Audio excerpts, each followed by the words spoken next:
పెళ్లి చీరకి మేము ఎంత తిరిగామంటే మాకు వెంకటగిరి చేనేత వస్త్రాలు ఫేమస్ కదా. సో మొత్తము మగ్గం వర్క్ నేసే వాళ్ళ దగ్గర నుంచి అన్ని దగ్గరలో తిరిగాము. తిరిగితే ఎక్కడ దొరకలేదు. నాకు నచ్చినవేమో ఏమంటారు కొన్ని థౌజండ్స్లో ఉందన్నమాట. నేను శారీకి అంత పెట్టాలి అనుకోలేదు. అది పెళ్లి చీర మోస్ట్లీ ఎక్కువ కట్టుకోమన్నమాట. చాలామంది వైట్ శారీ ఎక్కడ కట్టుకోరు, వాళ్ళు పెళ్ళికి కట్టుకుంది వైట్ అయితే మాత్రం. బట్ నేనైతే రీయూజ్ చేయాలని అనుకుంటున్నాను, ఎందుకంటే I invested in this sari అనమాట చాలానే, అందుకని చెప్పి.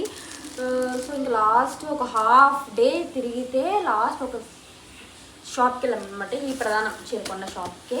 అక్కడ ఫస్ట్ ఓపెన్ చేసిన సారీ ఇదనమాట. టక్కని చూడంగానే నచ్చేసింది, ఓకే ఇది నాకు కావాలి అని అనిపించింది అనమాట. వెంటనే తీసేసుకున్నాను.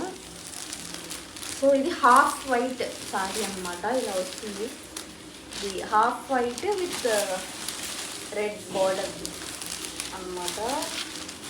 అండ్ దీనికి కుర్చీలు అవి ఇలా చేయించుకున్నాను. బేసిక్ శారీయే, పెద్ద ఎక్కువ ఇది అది ఏముండదు అనమాట. దీనికి బ్లౌజ్ కూడా రెడ్ కలర్ బ్లౌజ్. నేను దీనికి గుట్ట పూసలు డిజైన్ చేయించుకున్నాను అనమాట. నేను చెప్పాను కదా మీరు వెనకాల హ్యాంగింగ్స్ అవి పెట్టించుకున్నాను, జాగ్రత్తగా శారీని పుల్ చేస్తాయని. సో నేను అవి హ్యాంగింగ్స్ ఫేస్ చేయలేదు, ఎందుకంటే బేసిక్గా నేను వేటికి పెట్టించుకోలేదు, ఇలా పెట్టించుకున్నాను. బట్ ఈ పర్టికులర్ శారీ ఇవి ఉన్నాయి కదా, ఈ గుట్ట పూసలు ఇవి ఇక్కడ వేలాడుతుంటాయి కదా, ఇవి నడుం దగ్గర చీరని ఇరుక్కుపోతున్నాయి. బేసిక్గా నేను ఇది వేసుకుని నేను ట్రైన్లో వెళ్ళామన్నమాట డోన్కి. సో నేను పడుకున్నప్పుడు కానీ అది కానీ నాకు భయంకరంగా ఇబ్బంది అయ్యి శారీ అంతా లాగేస్తుంది, శారీ అంతా పాడైపోద్దేమో అని అనిపించింది అనమాట. సో అది. అండ్ ఇది బ్యాక్ డిజైన్ అనమాట. ఇది రౌండ్ కాదు, ఇలా వచ్చి ఇలా వస్తుంది కదా, అలా ఇలా అన్నమాట బ్యాక్. సేమ్ ఫ్రంట్ నెక్ అలాగే వస్తుంది. ఇన్కేస్ మీకు కావాలంటే ఫొటోస్ నాకు కింద కమెంట్ సెక్షన్లో కమెంట్ చేయండి. నేను కమ్యూనిటీ ట్యాబ్లో అన్నీ ప్రాపర్గా ఫ్రంట్ బ్యాక్ ఫొటోస్ తీసి కమ్యూనిటీ ట్యాబ్లో పోస్ట్ చేస్తాను. సో ఇవి కింద ఇలా వస్తుంది అనమాట.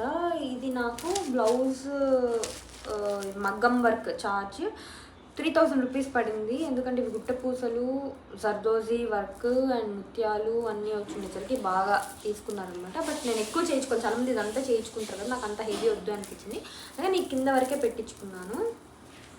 అండ్ స్టిచ్చింగ్ ఛార్జ్ సేమ్ 700 అనమాట, ఎందుకంటే ఈ కట్ వర్క్ అంతా వచ్చింది కదా దానికని చెప్పి ఎక్కువ అయింది. సో శారీ వచ్చి కాస్ట్ 3000 రూపీస్ అయిందనమాట only sari. And blouse 3000 plus 700, 3700, మొత్తం 6700 అయింది. కొంతమంది ఎక్కువ పెట్టి కూడా చేయించుకుంటారు, అది వాళ్ళ పర్సనల్ చాయిస్.